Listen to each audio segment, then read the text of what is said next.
Hey, everybody, we're here again with Olivia Cuartero-Briggs. This is number 2. Welcome back to the show. Thank you guys so much for having me. I'm so lucky that I get to make these repeat performances.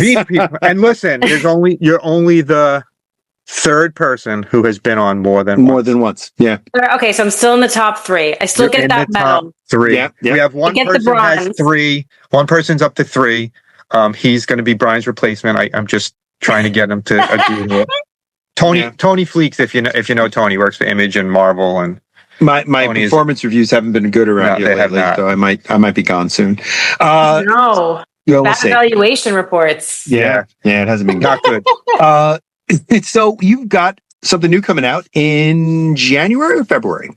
End of February. And it's called The College Try. Yes, it is. So tell us about it. Well, this is a really new one for me because, as you guys know, most of what I write is horror, whether it's kind of fun, has a lot of levity, or whether it's filled with gore. That's really been my MO. But this is my first rom-com, and it's a gay rom-com. Nice. It came about. Well, I guess I should say what the book is about first. So you have this 42-year-old woman, not saying where that came from, who is, she's having a hard time with her love life. A very, grass is greener person. She's still single and seeing what everybody else has. And her 20-year college reunion is coming up, which she decides to go to because she thinks it's going to give her a chance to get back the college boyfriend that broke up with her. So the one that got away. Yeah. That ends up going disastrously, and she's magically given the chance to go back in time to 2003 when she was a sophomore in college and write what went wrong. But of course, the writing that she thinks needs to be corrected is not exactly it's not the direction she should be going in, but she figures that out, as you guys read.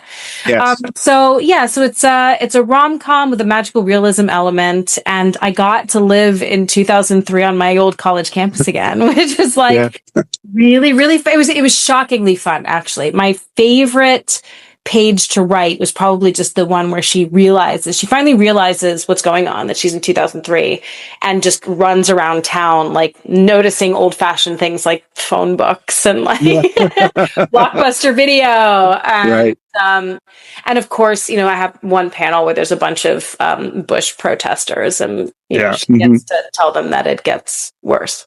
I was going to say that seems possibly quaint now. Yes. And so for anyone wondering what side of the aisle a gay female artist might be on, now you know. So, listen, I enjoyed it too. Yeah. And I read it, and when at the beginning, when she reads the note, right? So she reads the note at the beginning, right? From the in my head, knowing you and knowing what I've read from you, I'm like, oh, she's gonna go back in time. She's gonna be killed. There's gonna be murders. They're gonna kill everyone at this. Oh no! That was my thought. I'm like, this person's gonna be murdering after people. Kill Train, and I'm like, I was it's gonna be one of those ones. She goes to her college reunion, and there's someone killing her friends, and she has to figure out who. And then it turned, and I was like, all right. I was like, this is very different than what I've read from you before. Yeah. That is so funny that you were waiting for the bodies to drop. I hope I didn't disappoint. No. And even when she goes back in time, I'm like, oh, there's going to be someone there who's killing people, and it's going to translate. And then there wasn't. I'm like, all right, I see now where this is going. She is writing her life. It's not a horror-based thing. Right. It's her fixing the wrongs that she did in her life. Because I love the whole banner thing was great. The whole thing with the banner was is entirely really factual. Really, and that's I don't know if you read. There's a little dedication in the beginning. Is that in the copy that you got? Because I know that I sent you guys I'm not sure if that. So, but it will be in the printed book. So.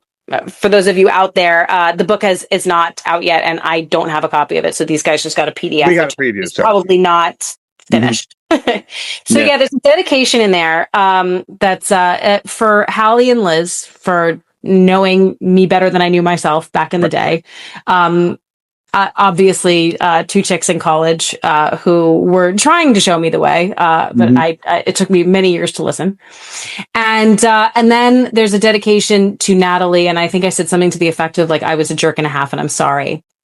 And that is because this was actually my senior year. They had the class banner reveal, and I just like in the book, I had absolutely no idea that anyone had made it, let alone a student. And I openly mocked it, and she happened to be right there and heard everything I said.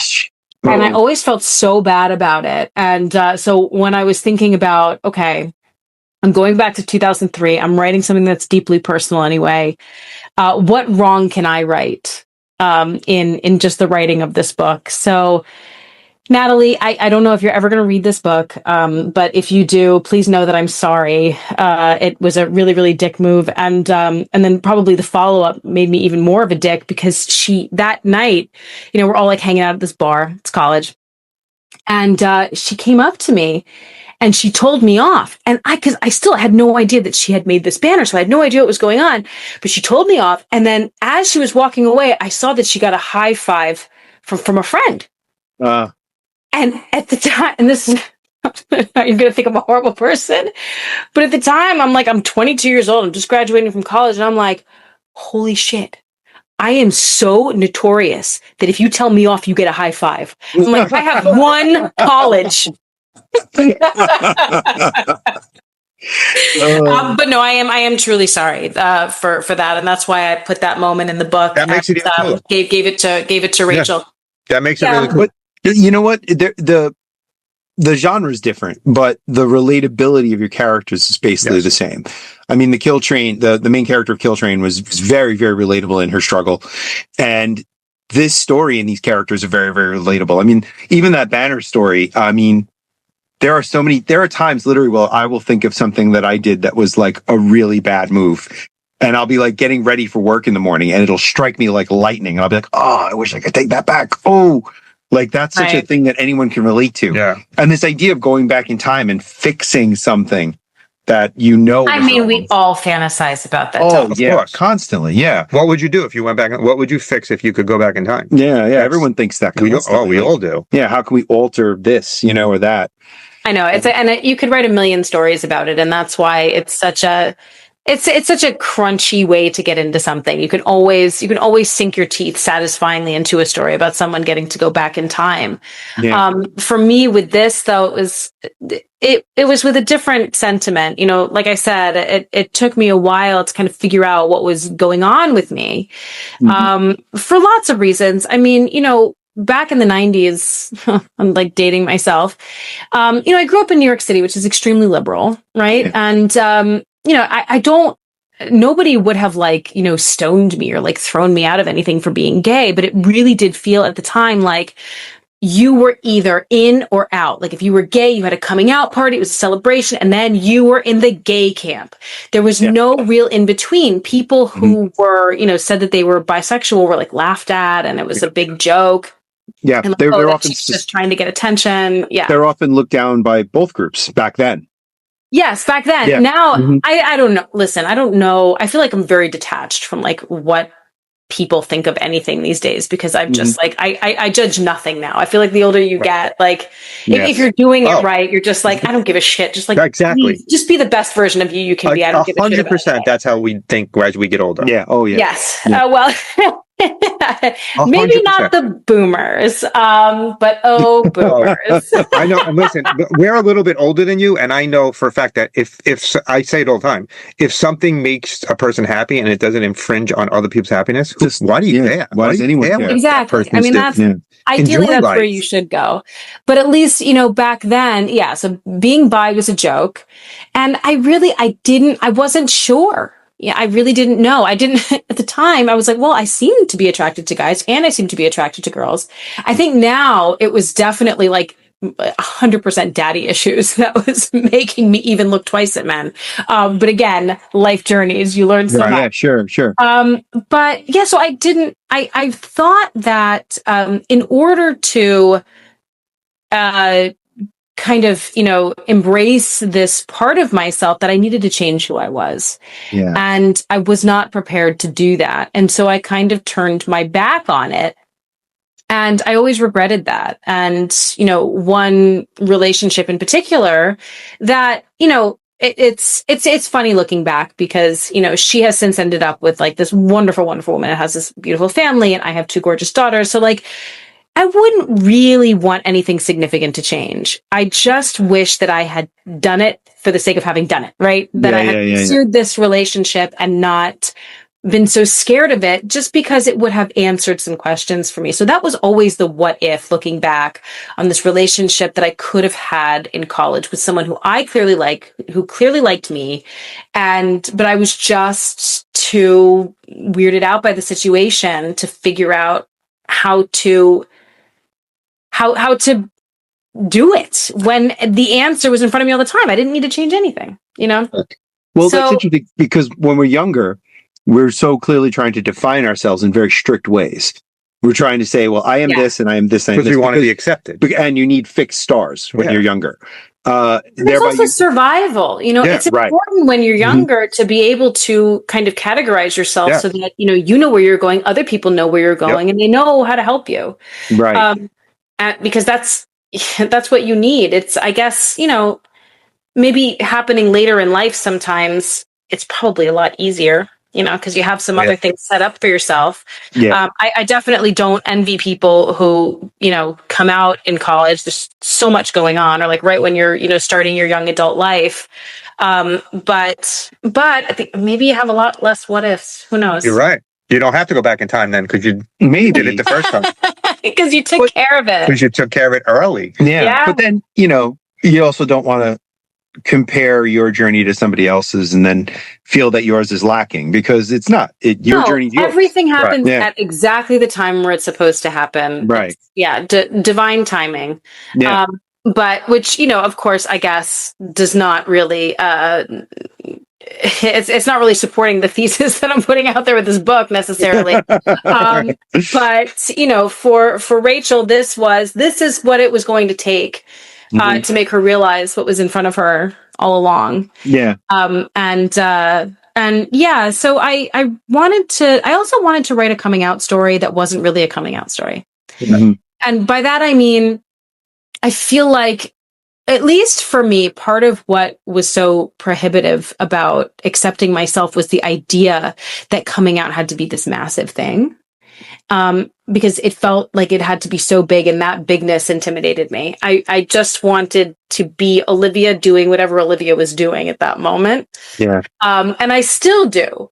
And I feel like, but like when you're coming out, when you're like in your early 40s, everyone's like, oh, who cares?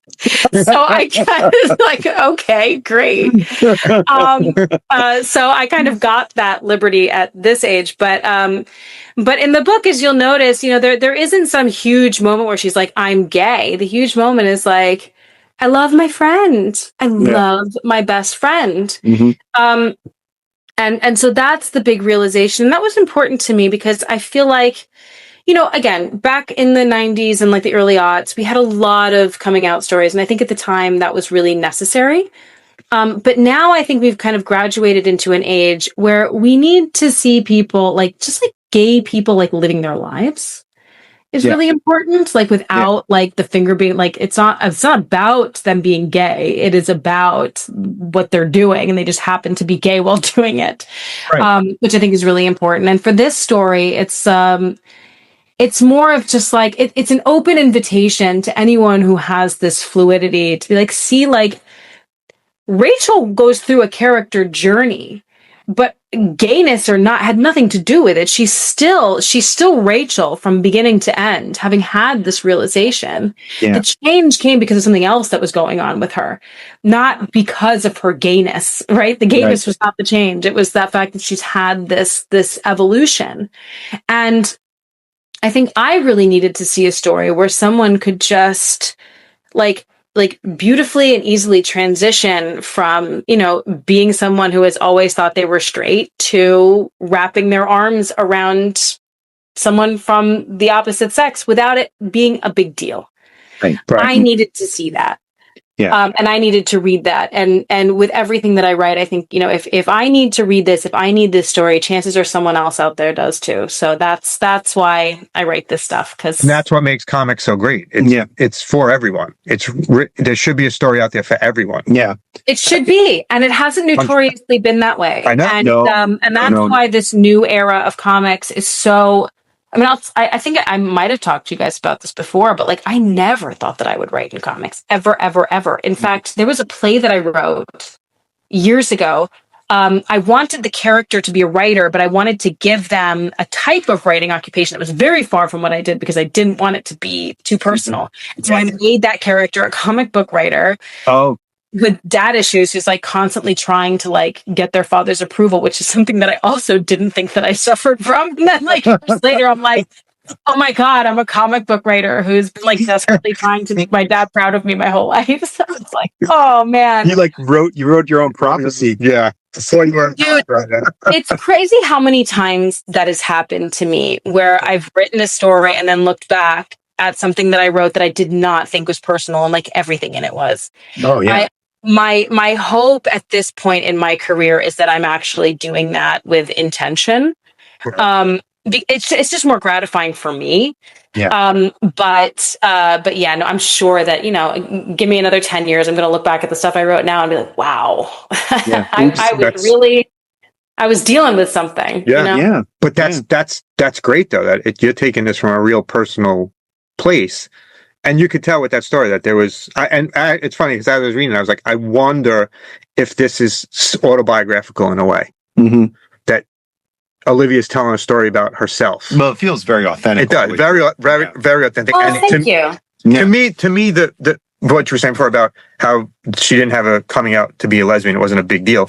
I believe that the character transitioned from being self-centered to being less self-centered, and that's what she learns when she goes back. That everything was about her when she's back in time. You have to help me get the guy back. You have to help me do this. You have to, and not caring about what anybody else is going through. Right. And then she realized, wait a second. These people are always here for me. They've always been here for me. They're still here for me. I'm in 43 now, and they're still here for me. And that's the realization that it's about having those people around you. That's how I saw it. Which is the best kind of story. It's about instead of looking at what everybody else has, realizing what's in front of you. That really is what the story is about. And yes, her self-centeredness has everything to do with that. Although I would venture to say that, even now, wherever Rachel and Scout are, she is still definitely having moments of navel gazing. Yeah. She's definitely not cured of being Rachel, but I also didn't want to make that the message. What's so beautiful about their friendship, and it's a friendship I wish I had. I have amazing friends, none of whom I would think of romantically. That was something that really, differentiated itself from the actual events of the story. Not that I'm not friends with those women, I still am, but it's not the same kind of friendship. But the level of acceptance that Scout has for Rachel is really beautiful. And I think that my one regret with the book is, and it's just that, the way that comics work, you only have so many pages to tell a story. Yeah. So this particular story ended up being like very much a single protagonist story. It's Rachel's story. But I always wish that I had gotten to show more of a spotlight on Scout, because that her experience is so powerful and unique. She has been in love with this girl for 20 years. You could always do a spinoff. Well, there's a potential there. My reps in film and TV, they really want me to write the feature script, and I'm really. Oh, yeah. For this would be a great movie. This would be a great movie. And romance is evergreen. Yep. It sells like crazy, I guess. Mm-hmm.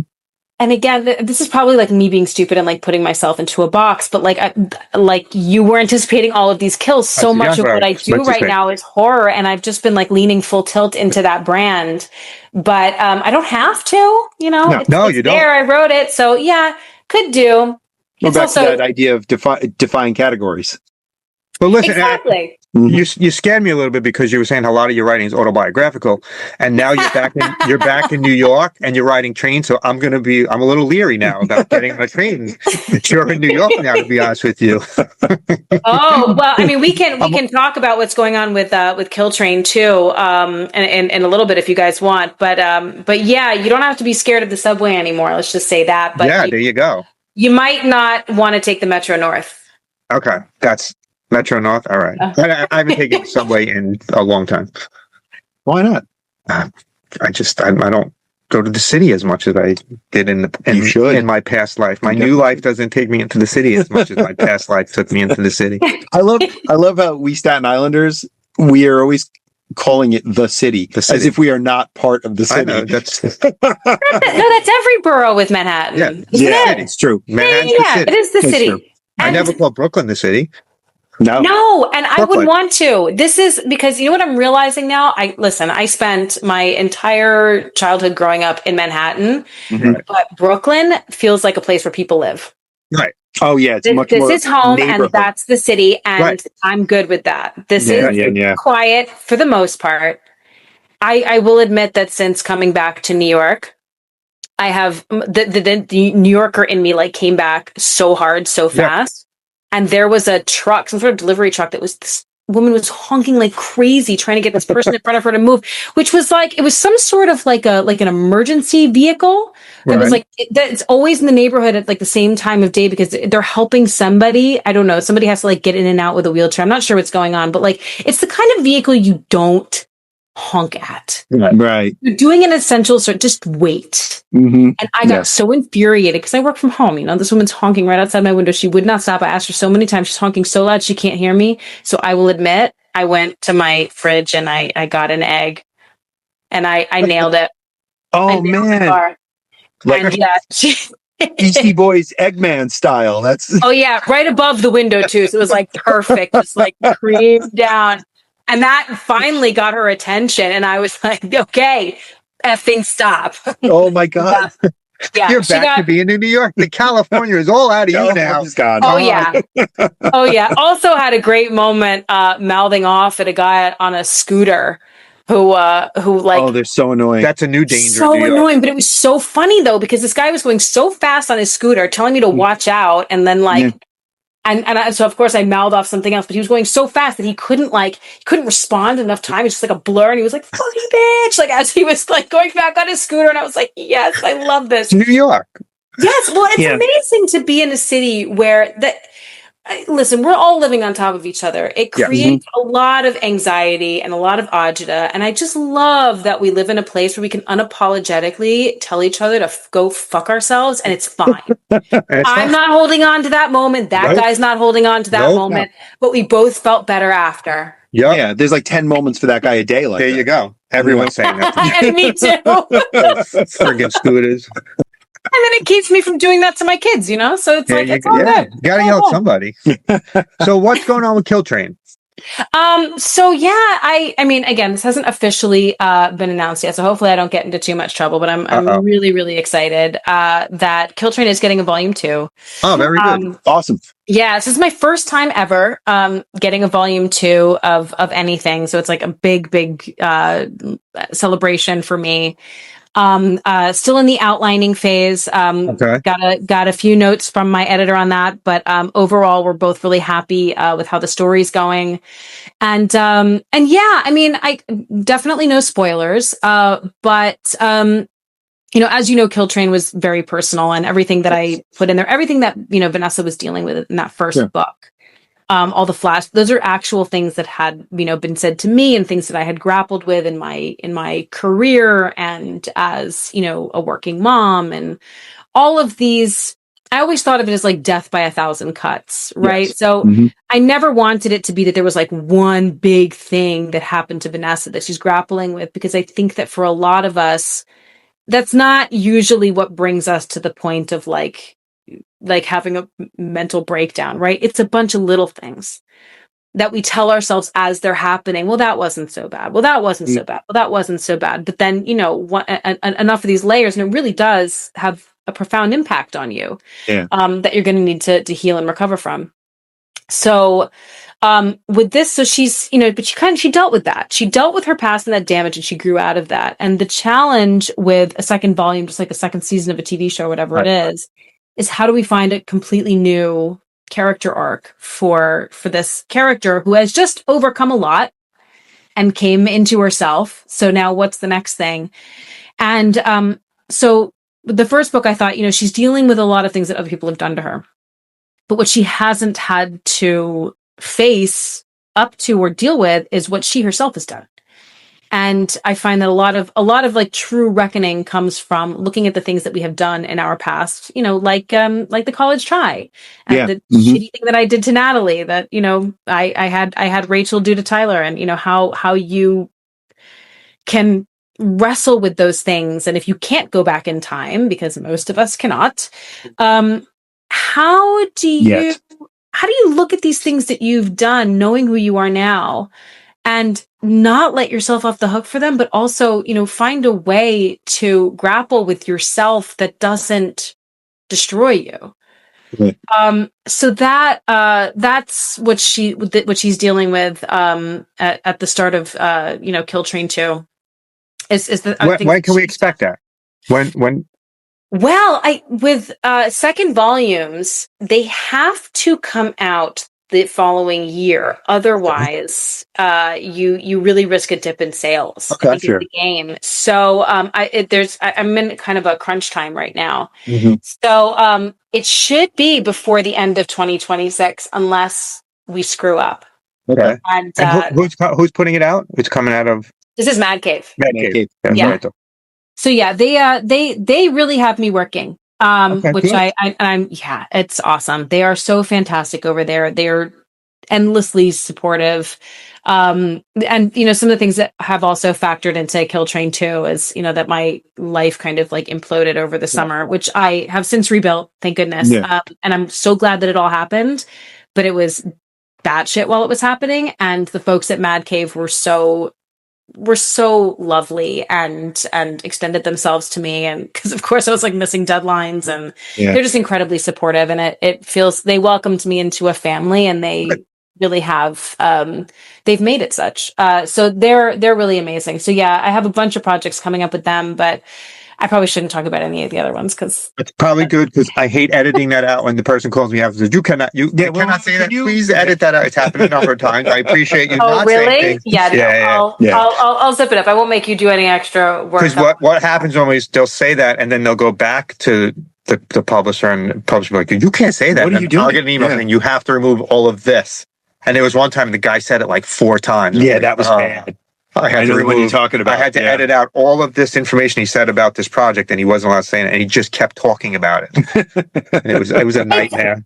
Yeah, in his defense, it's really hard because every time that, if the creator's working a lot, by the time we talk to you, the book that we're talking about, it's like, it's done. It's gone, right? It's gone. And our head is in a completely different space. That's why it's so hard for me not to talk about Kill Train, because not only have I been thinking about, volume 2 and crafting this whole story, but like I'm getting like one step ahead of my publisher. I'm like, okay, well, if they're going to do 2, like maybe they'll do 3. So I should be thinking about what I can do for 3 too. So I'm like deep in the weeds with it. And it's hard not to talk about the things that you are excited about. But yeah, and especially in this business, because what's so great about comics is that the outlining stage is usually what takes the most time. Right. Mm-hmm. But once you're writing, it's, these are like, they're 100-page books, and they're not, when you're, writing it, it's not full text on the page. It's panels, and the action is very condensed. So you can work on a lot of projects in a year. And as a storyteller, it's such a gift, because you can, have your fingers in all of these different pies. So there's a lot going on for us creators. That's good. And we're not so good at keeping our mouths shut. Kill Train optioned or no? Okay, so I think I was telling you about like the in Baltimore, technicalities of this. You tell me, yeah. So yeah, these days in terms of film and television, getting an option, like a traditional option, is kind of a thing in the past. The past, I'm sorry.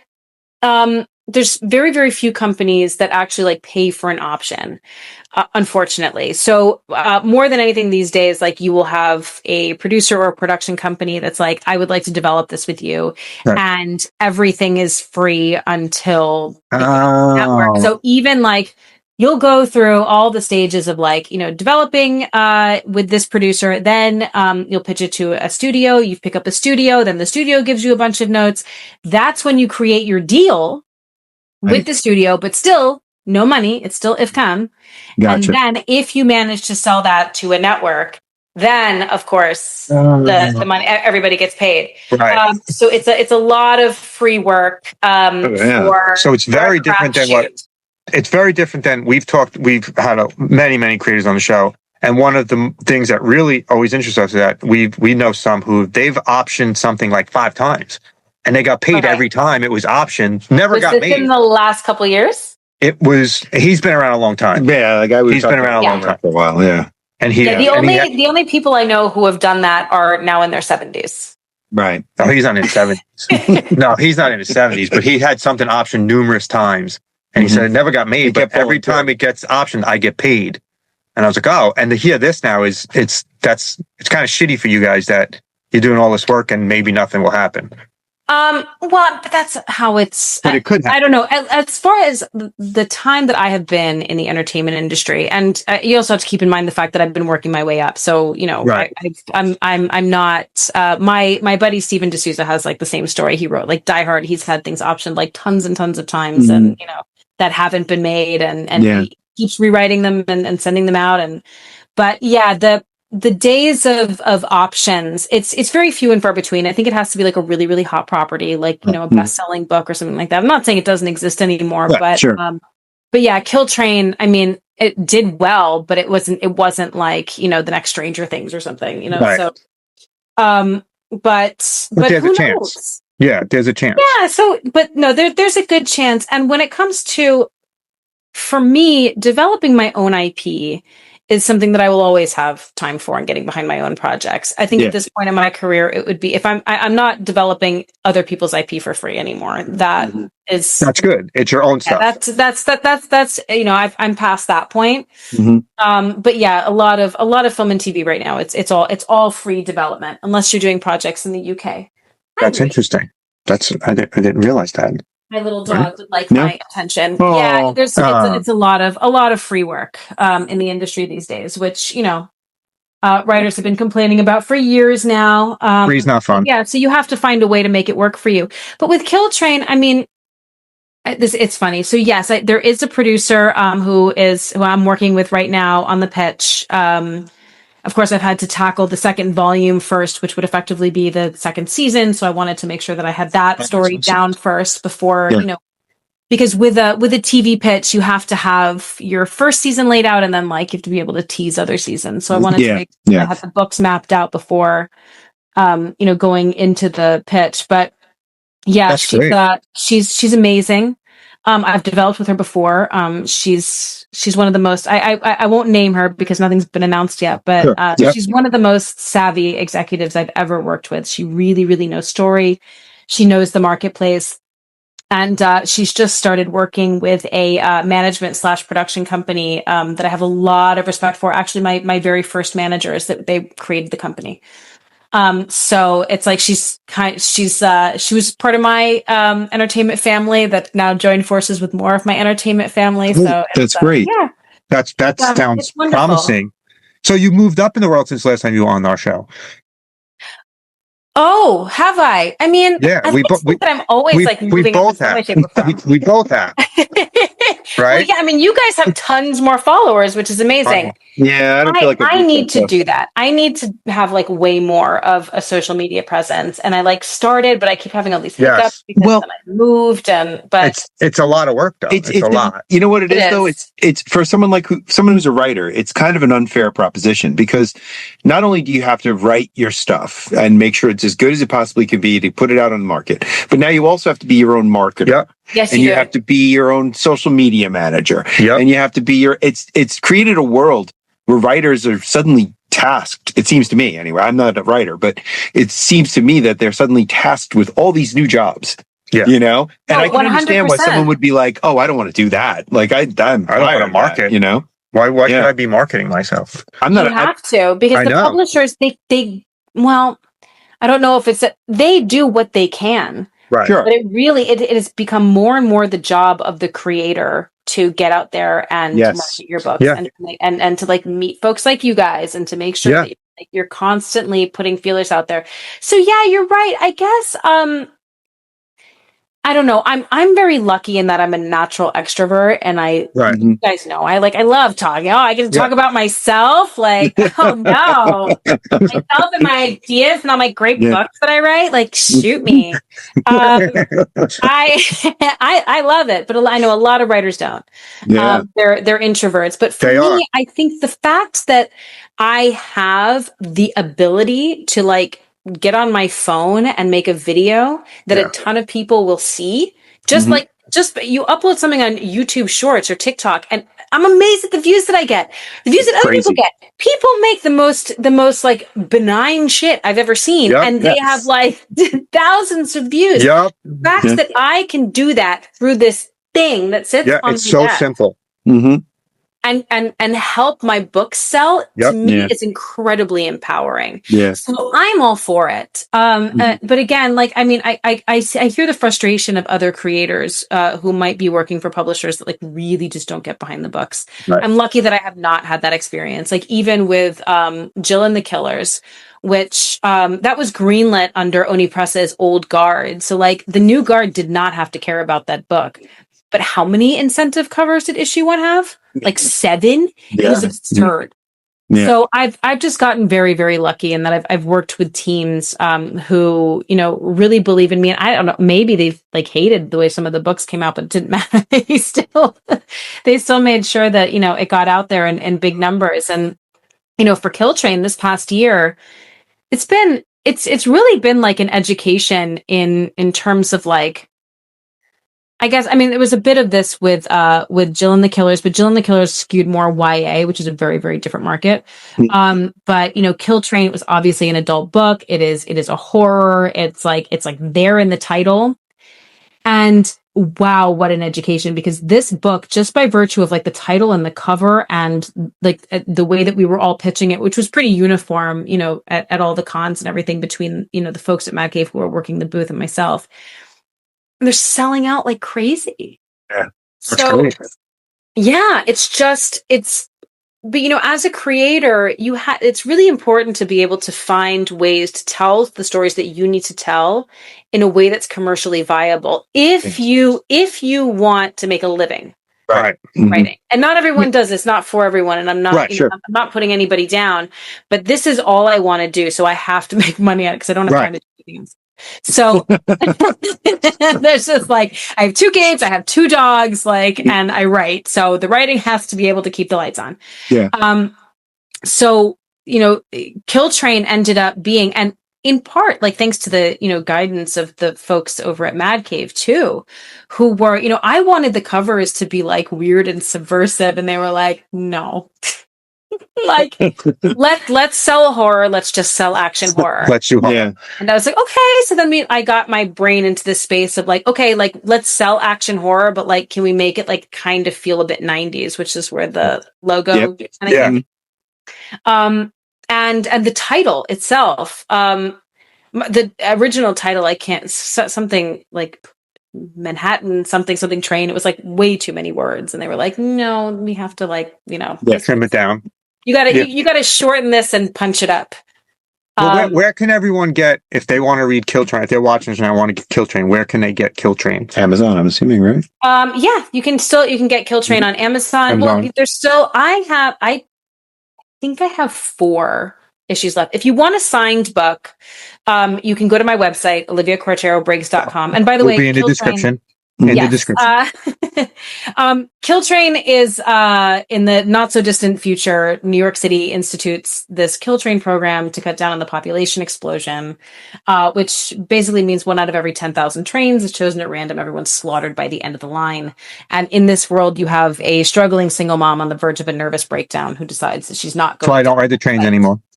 So, and yeah, I'm about to ruin Metro North for you too. The one thing that I will tease with the second volume, and this was like an idea that came to me right as I was going to sleep, which is like when most of my good ideas come to me, and it's so annoying because then I have to like get my ass out of bed and like tape it into my phone. And, Same here. Yeah.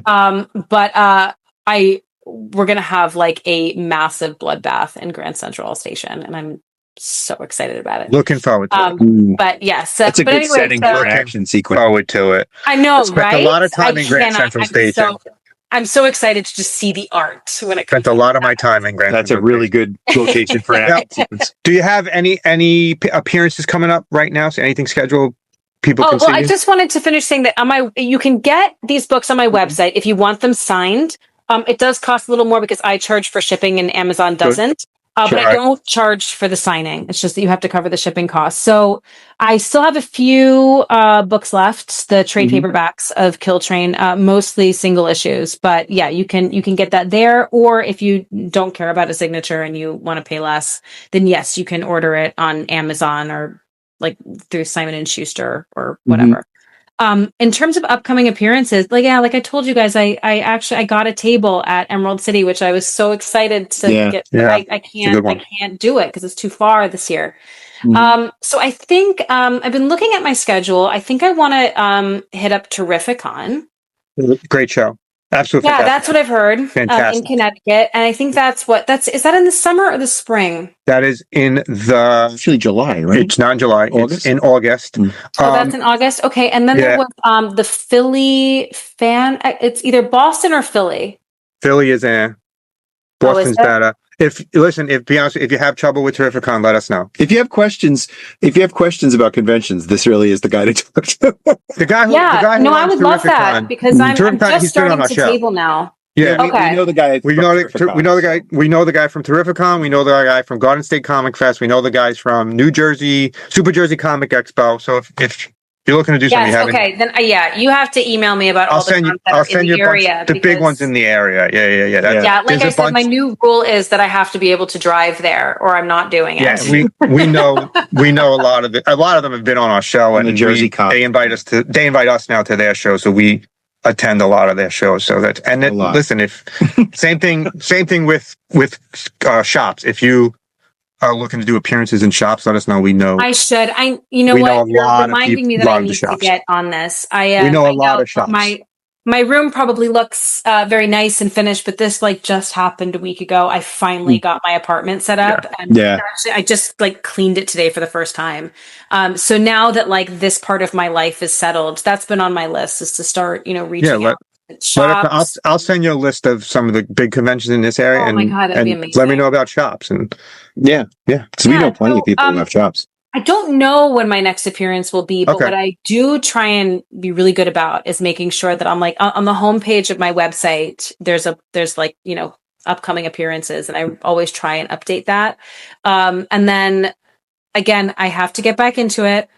I just moved. It's taken a month out of my life, but social media is also a place to keep up with me at Olivia Cuartero-Briggs. In the description. We'll have it all in the description for everybody. And maybe you'll be at a convention in June. Yes. Yeah. We'll see. I'm 100%. I'm already committed. It's in the calendar. I will be there. You will be able to see her in June somewhere. We don't know where yet, but you will be able to see her in June. I know that I'm doing a speaking engagement in January, but it's for Dances with Films in New York, which is part of. I do a lot of mentoring in film and TV, and I don't even know if it's a public event. But that's the next booking that I have. I just got to talk to a couple of lovely filmmakers this morning and give them a bunch of advice on networking. Let us know. Yeah, we'll do. But all right, thank you for taking the time to be with us again. Taking this time to talk to us again. You're welcome anytime you want. Anytime you want to. Yeah. I gotta beat out that guy who's had 3 appearances. There you go. So, I need to make it to the top of the list. I need my gold star. You could be the new co-host when I get rid of Brian. Thanks, Olivia. Always pretty inevitable at this point. Thank you so much, guys. Always a pleasure. We'll see you soon. Thanks for taking the time to talk to us. Bye-bye. Good luck with everything. Bye. Bye, dogs. Bye, dogs.